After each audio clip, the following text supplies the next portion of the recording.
सोनम वांगचुक बड़ आह्वान नेता बाछिबा प्रक्रिया बदलेबाकू दाबी 2047 पूर्व बड़ परिवर्तन चाहुंछंती सोनम। द्वितीय स्वाधीनता आंदोलन डाकरारे बढ़िला चर्चा।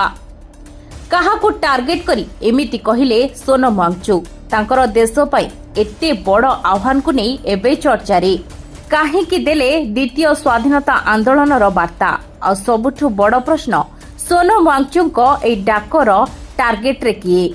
वैज्ञानिक और सामाजिक कर्मी सोनम वांगचुक सोशल मीडिया रे एक वीडियो शेयर करी देशर भविष्यत को नहीं बड़ वार्ता देइछंती। तांको कहिबा कथा हेउची देश रे एक शांतिपूर्ण परिवर्तन आवश्यकता रही।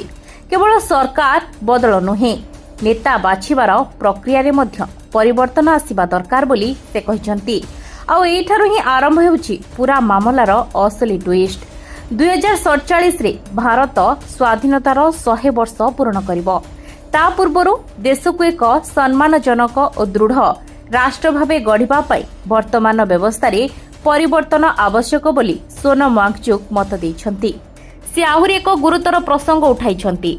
तांको दाबी अनुसार बहु सांसद को विरोध रे आपराधिक मामला रहिछि। गुरुतर अभियोग थिबा नेता को नहीं मध्य से प्रश्न उठाइछंती।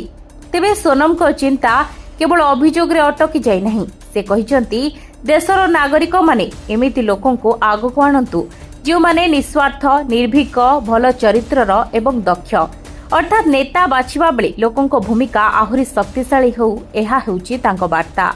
आउ एथिपाई से लोकन को निज अंचलरू एमिति जने भल व्यक्ति ना प्रस्ताव करने को आह्वान दैछंती।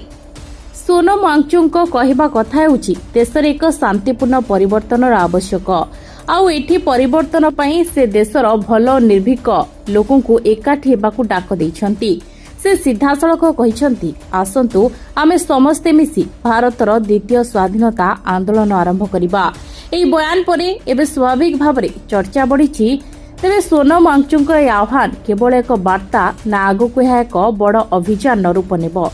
यार उत्तर आगामी दिन में स्पष्ट हेब। तेबे सोनम वांगचुक ए बयान एकता निश्चित करिछि 2047 को नहीं एबे केवल विकास चर्चा नुहे देशर राजनीतिक व्यवस्था और नेतृत्व को नहीं बड़ प्रश्न उठिछि। Bureau report Odia न्यूज.लाइव।